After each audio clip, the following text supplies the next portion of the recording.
नमस्कार दोस्तों, SPS education में आपका स्वागत है। आज मैं आपको विराम चिन्ह के बारे में पढ़ाने जा रहा हूँ। विराम चिन्हों का हिंदी में बहुत अधिक महत्व है। हम जब भी कोई परीक्षा देने जाते हैं तो अक्सर हमसे पूछा जाता है कि इसमें से शुद्ध वाक्य ढूंढिए या इनको शुद्ध करिए। उस समय हमें विराम चिन्हों का महत्व समझ में आता है। तो शुरू करते हैं आज का अपना चैप्टर विराम चिन्ह। अगर आपने हमारे चैनल को अभी तक सब्सक्राइब नहीं किया है तो चैनल को सब्सक्राइब कर लीजिए, जिससे कि आपको हमारे नए वीडियोस की जानकारी मिलती रहे। तो शुरू करते हैं आज का अपना विराम चिन्हों पर पाठ। सबसे पहले तो आपको पता होना चाहिए कि विराम चिन्ह होता क्या है।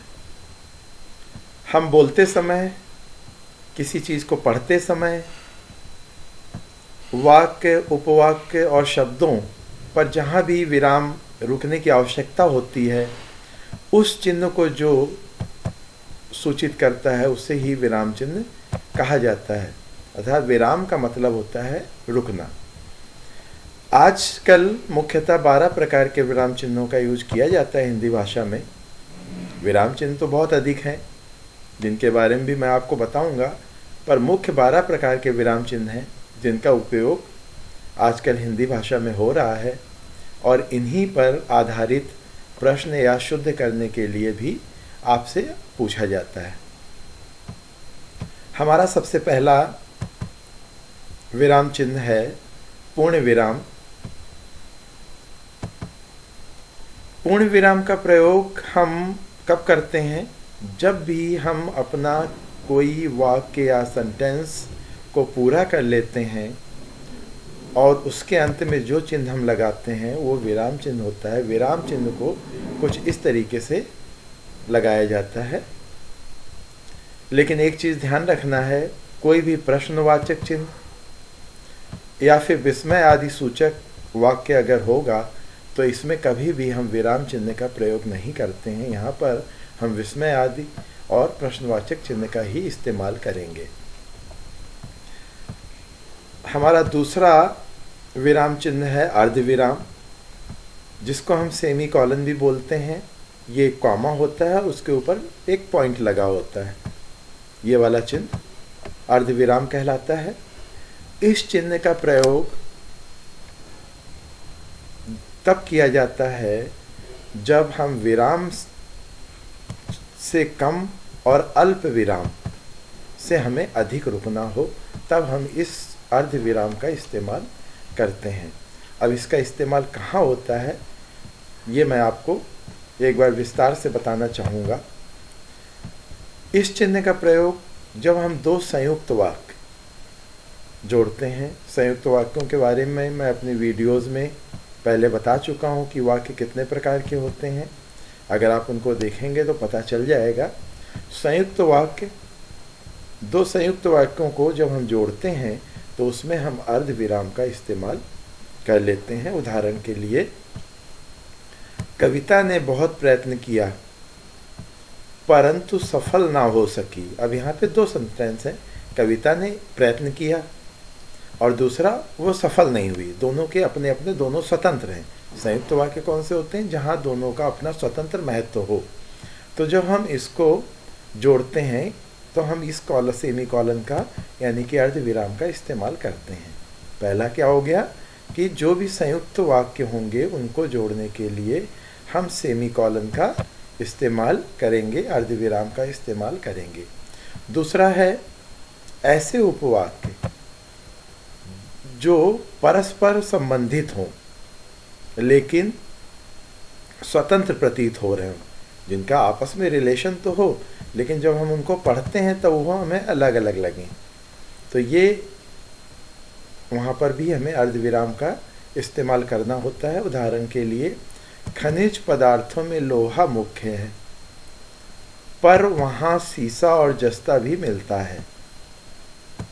अब ये दो सेंटेंस हो गए, दोनों संबंधित हैं।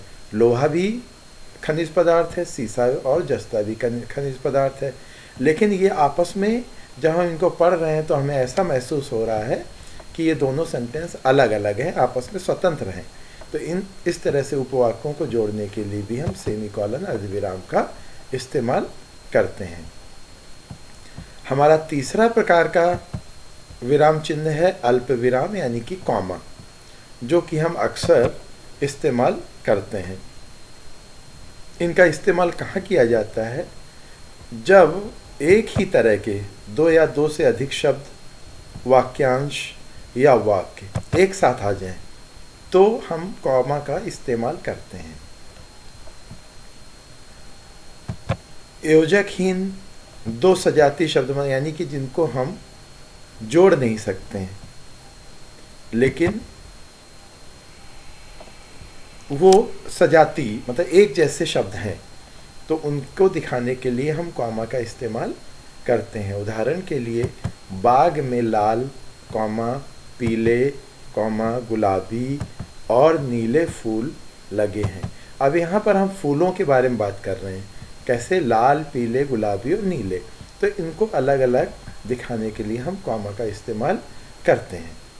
दूसरे तरह के सेंटेंस होते हैं दो उपवाक्य जब हों, तो उनको अलग करने के लिए भी हम कॉमा का इस्तेमाल करते हैं। जैसे तुम बैठो कॉमा मैं अभी आया, तो ये आपका शुद्ध सेंटेंस होगा, तुम बैठो कॉमा मैं अभी आया। फिर जब हम संबोधन शब्द होते हैं, निषेध सूचक शब्द होते हैं जिसमें कि नहीं, जहाँ पर नकारात्मक हो, स्वीकार सूचक हाँ के साथ हम इसका इस्तेमाल करते हैं। जैसे हम कहते हैं नहीं तुम्हें वहाँ नहीं जाना है, तो हम नहीं के आगे कॉमा लगाएंगे। हाँ मैंने ये काम कर लिया, तो हाँ के आगे कॉमा लगेगा। संबोधन कर रहे हैं किसी चीज़ को, मनोज जरा यहाँ आना, तो हमने संबोधित किया, उसको बुलाया, तो हम मनोज के आगे कॉमा लगाएंगे। तो इस तरीके से हम इनका यूज़ करते हैं। समुच्चय बोधक, कॉमा का इस्तेमाल और कहाँ होता है? समुच्चय बोधक अव्यय का जहाँ पर लोप होता है, ऐसे सेंटेंस जहाँ पर समुच्चय बोधक अव्यय ना प्रयोग हुआ हो, यानी कि सेंटेंस को जोड़ने के लिए हमने शब्द का प्रयोग ना किया गया हो, तो वहाँ भी वाक्य को जोड़ने के लिए कॉमा का इस्तेमाल करते हैं। विराम, हम कॉमा का इस्तेमाल वहाँ भी किया जाता है। जैसे समझ में नहीं आया, आता मुझे अब क्या करना चाहिए। तो यहाँ पे ये दो सेंटेंस हो गए कि समझ में नहीं आता और मुझे अब क्या करना चाहिए। तो यहाँ पर विराम चिन्ह नहीं है, मतलब कोई भी हमने समुच्चय बोधक शब्द का इस्तेमाल नहीं किया है, इसकी जगह हमने यहाँ पर कॉमा यानी कि अल्प विराम का इस्तेमाल किया हुआ है।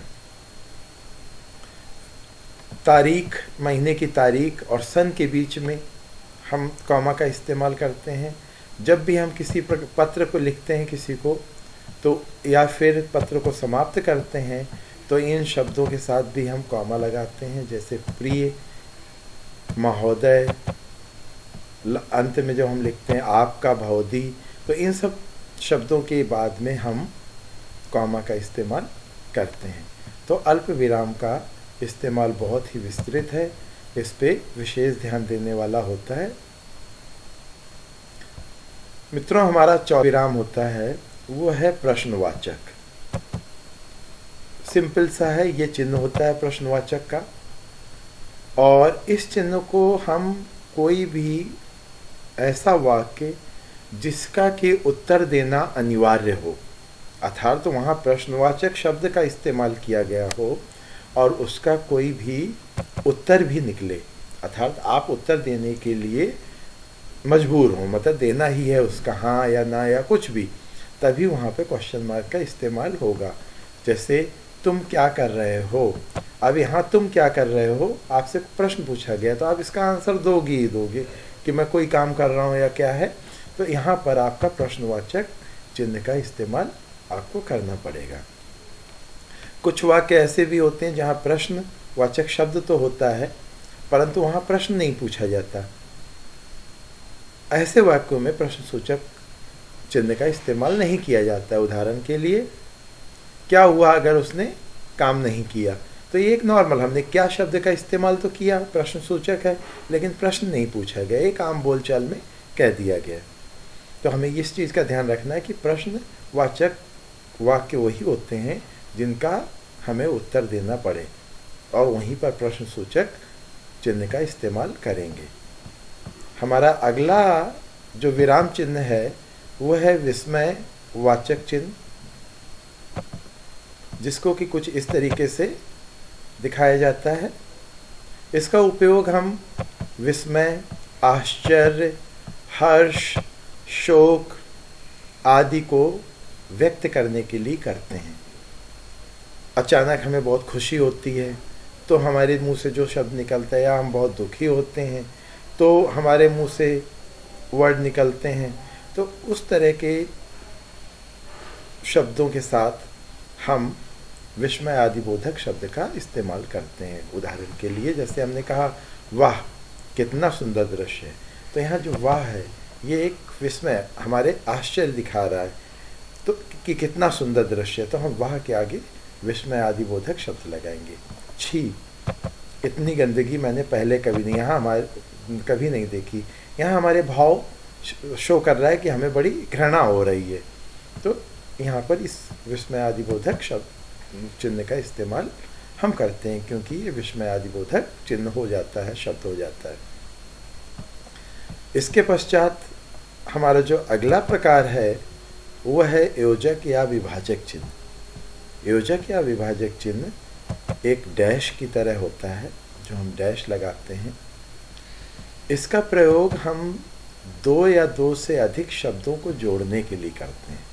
डैश का प्रयोग हम दो या दो से अधिक शब्दों को जोड़ने के लिए करते हैं। यह शब्द कैसे होते हैं, किन किन शब्दों को हम जोड़ते हैं? पहला तो जैसे दो समानार्थक शब्दों के साथ, उदाहरण के लिए बीच बीच में, अब यहाँ बीच बीच, यहाँ डैश से हमने जोड़ दिया। कभी कभी में हमने डैश से जोड़ दिया। दूर दूर, तो इस टाइप के जब हम समान शब्दों को इस्तेमाल करते हैं तो उनको हम विभाजक चिन्ह या योजक चिन्ह से, ये विभाजक और योजक दोनों ही कहलाता है डैश, तो हम इससे जोड़ देते हैं। दूसरा हम इसका और कहाँ इस्तेमाल करते हैं? द्वंद्व समास के साथ। द्वंद्व समास में जो भी शब्द होते हैं उनको आपस में जोड़ने के लिए हम इस चिन्ह का इस्तेमाल करते हैं, जैसे माता पिता, दाल भात आदि। इस तरह के द्वंद्व समास के जितने भी शब्द होंगे उनको हम इसी योजक चिन्ह से जोड़ते हैं। कई बार हम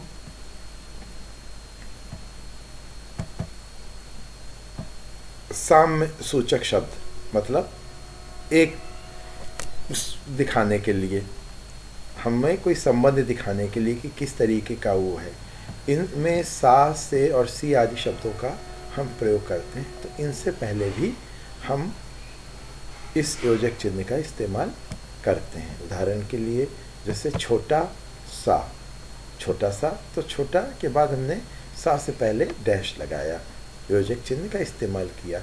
काला सा, हमने सा से पहले योजक चिन्ह का इस्तेमाल किया। सुंदर सी, तो सुंदर सी हमने योजक चिन्ह का इस्तेमाल किया।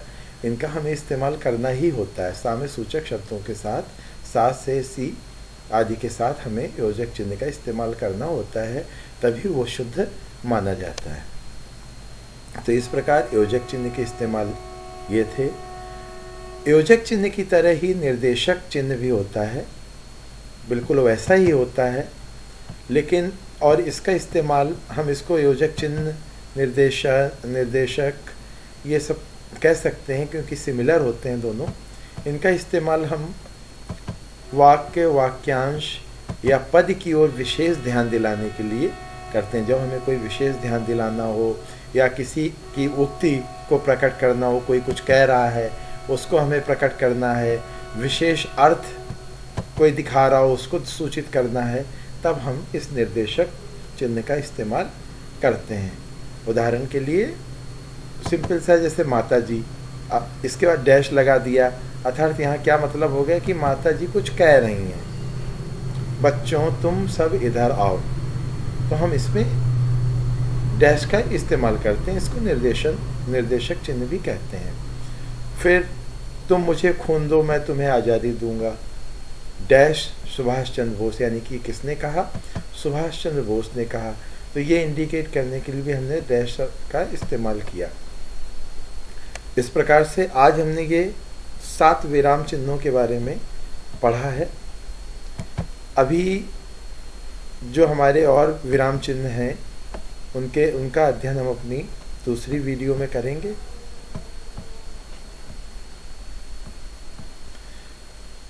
आज हमने जो ये 7 प्रकार के विराम चिन्हों का प्रयोग पढ़ा, आगे जो हमारे और विराम चिन्ह हैं उनके बारे में हम कल अपने अगले वीडियो में विस्तृत जानकारी प्राप्त करेंगे और इस पे कुछ प्रश्नोत्तरी भी करेंगे, जिससे कि आपके जो भी डाउट्स होंगे वो क्लियर हो जाएंगे। और अगर अभी तक आपने हमारे चैनल को सब्सक्राइब नहीं किया है तो चैनल को सब्सक्राइब करें और बेल आइकन पे क्लिक करें, जिससे कि आपको हमारे वीडियोस का अपडेट समय पर मिलता रहे। धन्यवाद। मिलते हैं अपने अगले वीडियो में विराम चिन्ह भाग 2 के साथ।